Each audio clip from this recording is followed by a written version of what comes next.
त्याची प्रथमदर्शनी प्रकृती कशी आहे, कसं झालं? आज सकाळपासूनच थोडीशी प्रकृती खालवलेली आहे. आज उपोषणाचा 4था दिवस आहे. तर त्या अनुषंगाने त्यांचं जे बीपी, पल्स आणि रेग्युलर जी तपासणी करत असतो ते सकाळी बीपी त्यांचा बराचसा खालावलेला होता. 84/54 म्हणजे खालची व्हॅल्यू बरीचशी कमी होती. त्याच्यानंतर परत एकदा आता ब्लड शुगर आपली रक्तातली त्याची बघण्यात आली. तर ती पण 70 झालेली आहे. म्हणजे ही बरीचशी खालच्या साईडला आलेली आहे.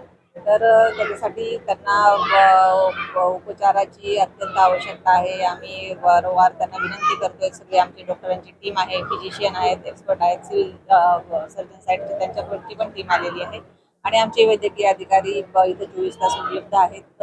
परंतु त्यांच्या विनंतीला त्यांनी आमचा नकार दिलेला आहे तुर्तास तरी बघूयात प्रयत्न करू काय उपचार आपण यांच्यासाठी उपचाराची काय दिशा ठरवता येईल.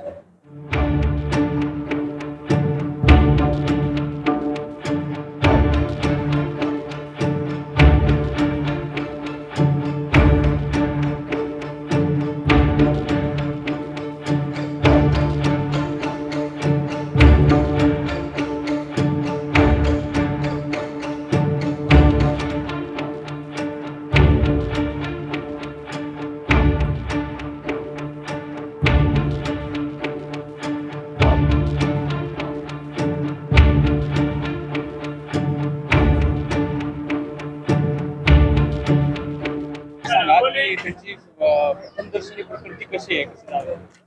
आज सकाळपासूनच थोडीशी प्रकृती खालवलेली आहे. आज उपोषणाचा 4था दिवस आहे. तर त्या अनुषंगाने त्यांचं जे बीपी, पल्स आणि रेग्युलर जी तपासणी करत असतो ते सकाळी बीपी त्यांचा बराचसा खालावलेला होता. 84/54 म्हणजे खालची व्हॅल्यू बरीचशी कमी होती. त्याच्यानंतर परत एकदा आता ब्लड शुगर आपली रक्तातली त्याची बघण्यात आली. तर ती पण 70 झालेली आहे. म्हणजे ही बरीचशी खालच्या साईडला आलेली आहे. तर त्याच्यासाठी त्यांना उपचाराची अत्यंत आवश्यकता आहे. आम्ही वारंवार त्यांना विनंती करतोय. सगळी आमची डॉक्टरांची टीम आहे, फिजिशियन आहेत, एक्सपर्ट आहेत, सिव्हिल सर्जन साईडची त्यांच्याकडची पण टीम आलेली आहे आणि आमचे वैद्यकीय अधिकारी इथं 24 तास उपलब्ध आहेत. परंतु त्यांच्या विनंतीला त्यांनी आमचा नकार दिलेला आहे तुर्तास तरी बघूयात प्रयत्न करू काय उपचार आपण यांच्यासाठी उपचाराची काय दिशा ठरवता येईल.